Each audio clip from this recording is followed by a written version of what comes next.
It's not going to go the way you think it will. They were the first words of the being that I will call the slight-framed man, when I awoke to find him sitting on the floor at the door of my bedroom. I was pretty scared at first, and I think I might have screamed. Hey, I've been on X, I've read the stories, the creepypasta and everything. Some of those things are fucking creepy. I thought I knew what to expect, but he just sat there so benign that I actually felt calmed. There was something utterly knowing about the way he sat, cross-legged on my bedroom carpet. It's all going to be okay. The future, I mean, he began, and his voice had a dreamy, faraway quality to it.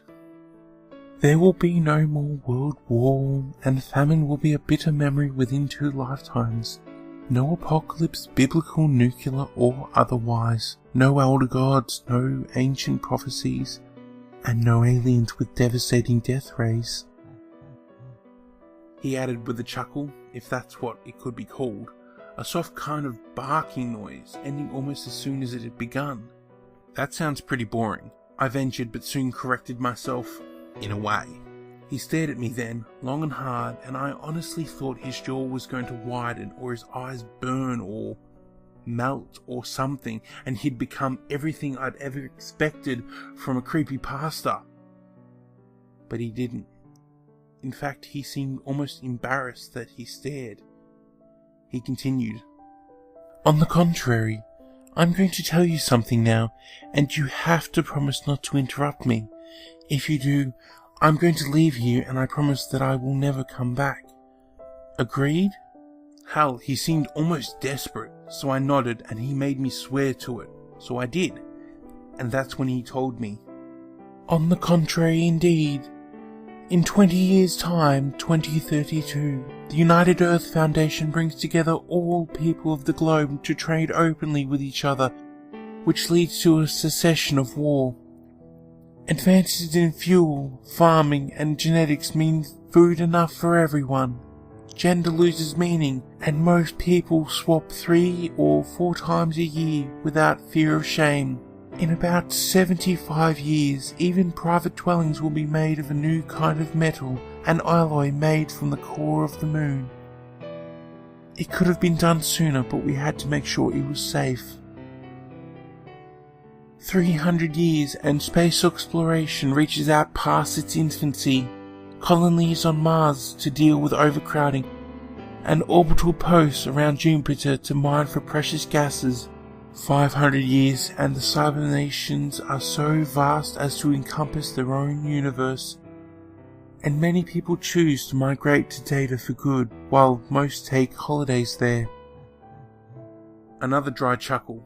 Muted when I leant over to take a notepad from my bedside, the one I used to record my dreams. This seemed a lot more important right now.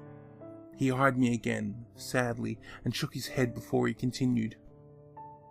Robotics doesn't catch on, but cloning does, and in 1,000 years from now, there are whole planets in the far-flung nebulae populated with clones, completely indistinguishable physically from the source. Mentally and emotionally they are fine, of course. They have their own lives. Sickness is eradicated and organs are plentiful. By now, dietary conditions and medicinal enhancements keep the average human being alive well into their 1,000th year. Skip ahead to 5,036 years from now, when black hole technology is being utilized. Humanity has stretched across limitless systems, dimensions, and states. 100,000 years and we are joined by other races, none of them alien, but races of our own creation, raised by the loving hand of humanity. I was still scribbling when he stopped again, and his eyes met mine. That's when I stopped writing. After all, I'd never forget what I was being told anyway. And we carry on, across numberless years through every last state of existence. But even this universe has an end, and in the years 6,065,000,065, the light of the stars began to dim and flicker out. Entropy was taking hold, and the great works of life were coming to an end. Now, we'd experimented with time travel, of course. However, laws greater than even our own made it a one-way journey. Despite this, we faced a universe that was making a one-way journey even more appealing. Food was in short supply and life was simply refusing to take root any longer. He noted my interest, I think. I was quite happy to hear of something bad happening to their perfect little society. Our laws, based on so many years of trial and error, state that we cannot take from one that is deserving, and though we scoured the timelines looking for such a case, it looked as though we were destined to die, rather than to usurp those deserving of a chance. I knew what he was getting at, and I laughed at this. It was all so obvious. I know he told me not to interrupt, but fuck this. I knew what was coming. Corporations, government, consumer culture. I fucking knew that these things would make us undeserving. We had our chance, and we'd thrown it all away. I knew it! I cried, and his eyes widened, showing real fear. He shook his head as though trying to stop me, but there was no way I was going to stop now. I'd have my say after all this. I've always known that there was something fucked up about this time, and now it looks like there's proof. I've always known that everything was shit. I mean, look at it. This society deserves to die, you know. So judge it. Judge them all and make your choice. I was starting to think that maybe I'd been spared this. Like he'd seen something in me, and maybe some others.